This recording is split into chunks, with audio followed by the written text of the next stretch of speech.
we are going to discuss about the history of the artificial intelligence. So if we will talk about the history of intelligence, it is way back, like several thousand years back. But if we will talk about the history of the artificial intelligence for the computing machines, it is the people started to work in this field as they made the concept of the computing machines itself. The very first early work has been done in 1900.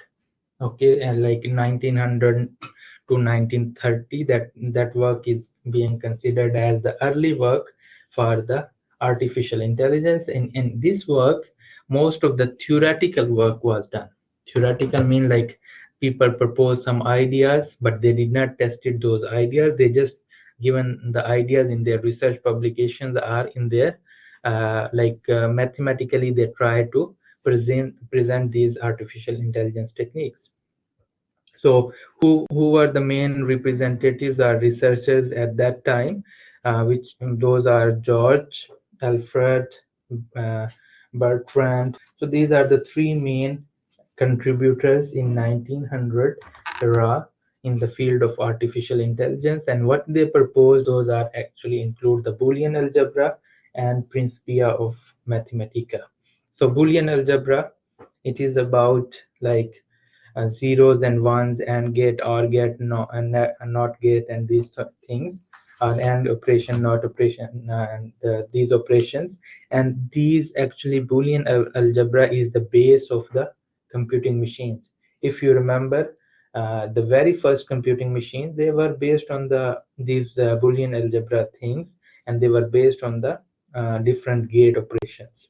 And still actually at the back end in computing machines, we are all the time playing with zeros and ones, and we are having like operations, either like what will be the outcome if it is 0 0 0, or if what will be the outcome if it is 1 1 1, or so on. So it's all about the Boolean algebra, and that very first work was proposed in 1900.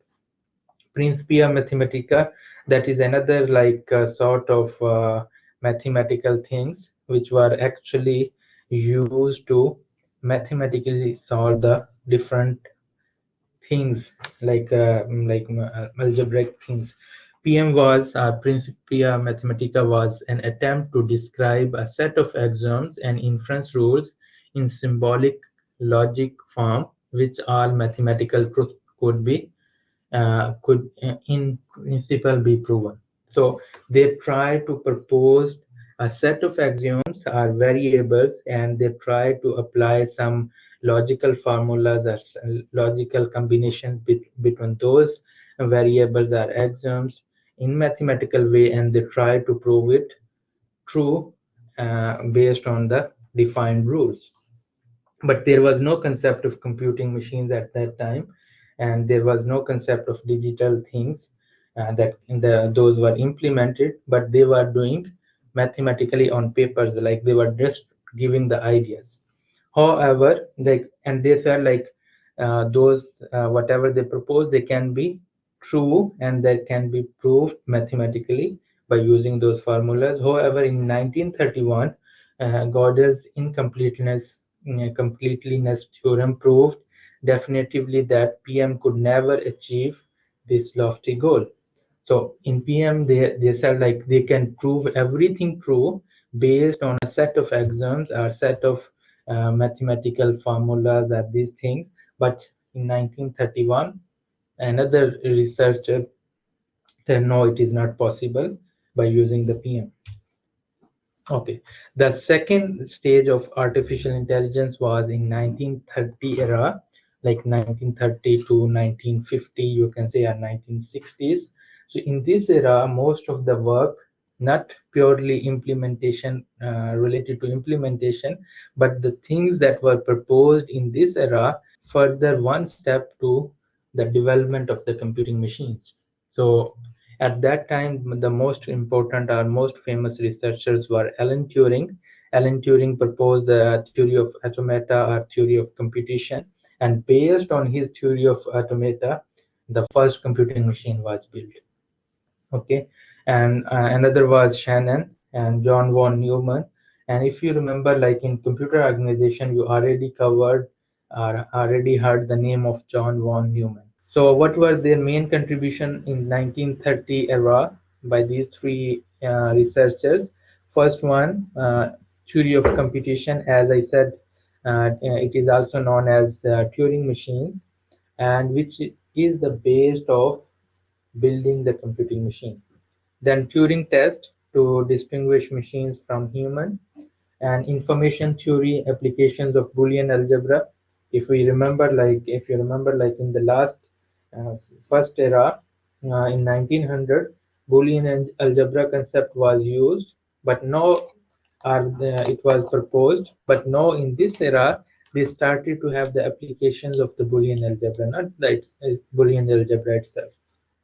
And von Neumann model for computing machines, as I just discussed. He proposed the architecture of the computers, and based on the architecture we covered in computer organization, that he said like we must need to have the components like central processing unit, input devices, output devices, memory unit.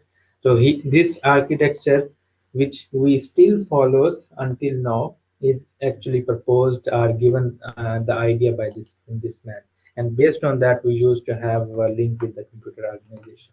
So now we will talk about the first wave. We have three waves of artificial intelligence after the first era of the artificial intelligence. The first wave was in 1950s, and it is why we are calling this first wave, because the first computer was built in 1958. Personal computer, or the not personal, commercial computer was built in 1958, and as along with the development of the first personal computer, commercial computer, they started to officially, or they started to think about using the artificial intelligence for the computing machines. Previously, whatever the in the first early work, whatever the things were proposed, those were not to apply in the computing machine. But now, as they saw that they saw that there are computers, they started to think how they can actually use artificial intelligence for the computers, and even the artificial intelligence term was used in this in the first wave. Before that, they were not having the artificial intelligence term, although they were working. Researchers were working in the different like ideas, but they never referred it as a part of the artificial intelligence. So in this first wave, the most famous researchers were Jhon, Marvin, Herbert, Allan, Edward. So these are the some of the famous researchers, and their main contributions are Lisp, semantic network and frame, general problem solver, and expert systems. Their main contribution in the first wave was the Lisp programming language, which is like now it is little like more established, but it is still considered as one of the most oldest programming languages, and it is not being widely used, but it has some sort of artificial intelligence involved, where you can do the programming part in a much better way or much quicker way. But it is hard to handle or do the programming language because it is not in natural programming language. Semantic networks and frames. This is another thing that is being used as part of the artificial intelligence to take the decisions, and actually it is based on the inference rules or conditional statements. If else conditions, you will drag and drop, and you will have go if else multiple if conditions to have the you will continue until you will reach to the decision. So for example, I will say, what is your gender? You will say male. I will say, what is your age? You will say this one. I will say, where you live. You will like system used to ask different questions. And over here, although I'm asking for just as an example, like gender and these things, but over there in semantic based systems, you used to have the answer in terms of yes and no, and you will continue to answer these sort of questions until they used to reach the conclusion based on these sort of answers, yes and no. And then these expert systems, we have two chapters in this course that we are going to cover based on these expert systems, and I will discuss those things in more details over there. So over here, as I said, like the AI term was first used in this first wave, and that was by the John McCarthy. The second wave, and second wave is the wave we can say when they officially started to use these artificial intelligence things in the computer. They started to test the algorithms by using the computers. And at that time, most of the typical AI-based algorithms were proposed, not AI-based, even machine learning algorithms, the typical algorithms which are like uh, multi-layer perceptron or MLP, neural networks, then fuzzy like naive Bayes, random forest, and these sort of all algorithms were proposed in the second wave. And the most famous researchers in this era was Dever, Lotfi, Jhon, Lawrence, Ingo, Jhon. These are the different researchers who worked in this second wave, and they contributed massively in the field of AI.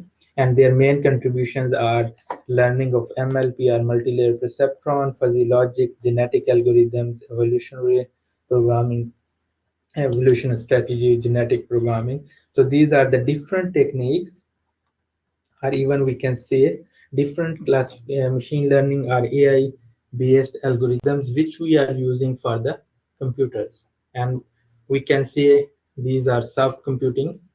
Why? Because we are having these algorithms and we write the code for these algorithms and use them in our computers for taking the decisions for either images, for natural language processes, or for any other sort of decisions.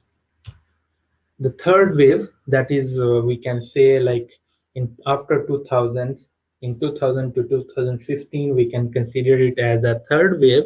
And in this wave, if you see, like we have major changes in computing.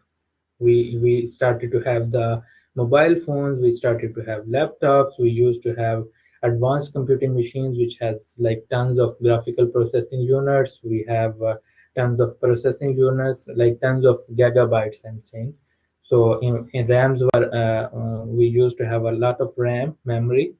And at that time, the concept of internet has been rolled out and it started to be used massively for the commercial purpose, or for the advertisement and e-commerce and different things. So in this era, the major things that comes are being commercialized is, one is the internet. The second thing is Internet of Things. Although the idea of Internet of Things was proposed in 1999, but after 2010, or we can even say after 2015, actually, this idea started to be implemented and Internet of Things started to be used in the different devices.